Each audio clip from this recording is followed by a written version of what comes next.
ఇవాళ మనం mutton chops curry చేసుకుందాం. వాటికి కావాల్సిన పదార్థాలు ఏంటో చూసేద్దాం. కేజీ మటన్ చాప్స్, పుదీనా, ఆనియన్, పచ్చిమిర్చి, కరివేపాకు, కొత్తిమీర, గరం మసాలా కావాల్సినవి షాజీరా, ఇలాచి, దాల్చిన చెక్క, జీలకర్ర, మిరియాలు, లవంగ, కారం, అల్లం వెల్లుల్లి పేస్ట్, పసుపు, ఉప్పు, ధనియాల పొడి. ప్రాసెస్లోకి వెళ్ళిపోదాం. ఇప్పుడు మిక్సీ జార్లోకి గరం మసాలా దినుసులన్నీ వేసుకుందాం.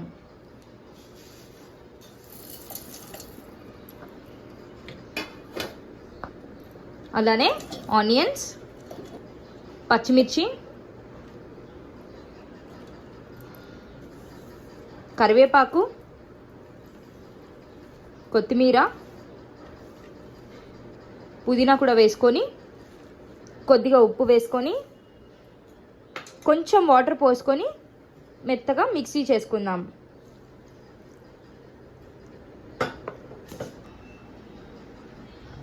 ఇప్పుడు మటన్ చాప్స్లోకి కాస్త ఉప్పు, పసుపు,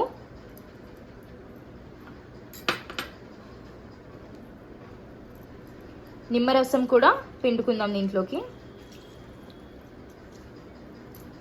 అల్లం వెల్లుల్లి పేస్ట్ ఒక 1.5 స్పూన్,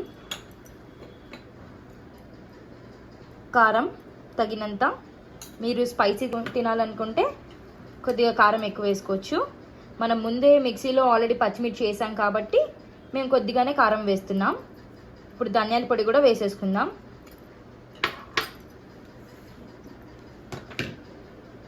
ఇందాక మనం మిక్సీ పట్టుకున్నాం కదండి, ఆ పేస్ట్ అంతా కూడా ఇందులోకి వేసేసుకొని ముక్కకి బాగా పట్టేదాకా కలిపేసుకుందాం.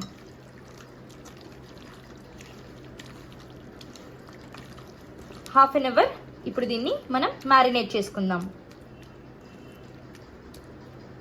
ఇప్పుడు స్టవ్ ఆన్ చేసుకొని ఒక కుక్కర్ పెట్టుకొని దాంట్లోకి ఒక 3 to 4 స్పూన్స్ ఆయిల్ వేసుకుందాం.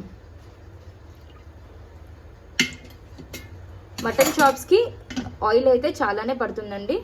సో మీరు మీ ఇంట్లో ఎలా తింటారో దాన్ని బట్టి ఆయిల్ వేసుకోండి. ఇప్పుడు నూనె బాగా కాగిందండి. ఇందాక మనం మ్యారినేట్ చేసుకున్న మటన్ చాప్స్ మొత్తం ఆ మిశ్రమాన్ని ఇందులో వేసేసుకుందాం.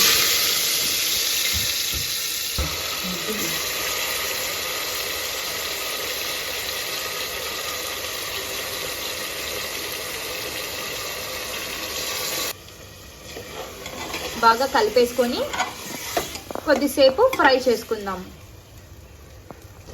ఇలా నూనె పైకి తేలేంత వరకు మనం ఫ్రై చేసుకున్నాక దీంట్లోకి ఒక గ్లాస్ నీళ్లు పోసుకుందాం.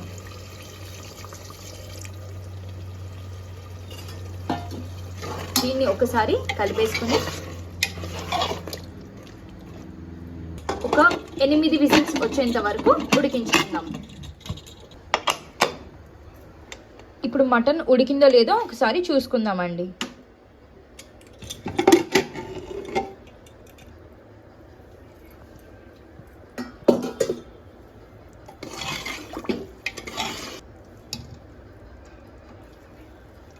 మటన్ బాగా ఉడికిందండి. ఇప్పుడు దీన్ని ఒక 5 నిమిషాలు స్టవ్ పైన పెట్టుకుందాము. గ్రేవీ కొద్దిగా దగ్గర అయ్యేంత వరకు ఉంచుకుందాం. తర్వాత దించేసుకుందాం. వేడి వేడి మటన్ చాప్స్ రైస్తో కానీ, బిర్యానీతో కానీ, సంగటితో కానీ తింటే సూపర్గా ఉంటుంది. Like, share and subscribe to Vara vlogs.